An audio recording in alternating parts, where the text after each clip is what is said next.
नज़म का उनवान है जी साडा पिंड। जे तू मेरे नाल चलें ते तेरे झूठ नूं सच में मन्ना।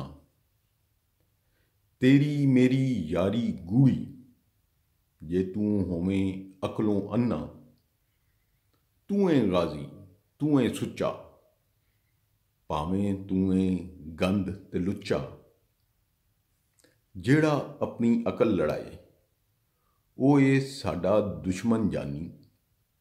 मिल के उन्नू काफर कहिए साडे पिंड दी इक कहानी। साडे कोल है जन्नत ठेका रब्बों वध के असी रब हां। असी कलमा पढ़दे काफर मारे। जे तू साडे पिंड विच रहना अकल नूं फेर तू ला दे ताले।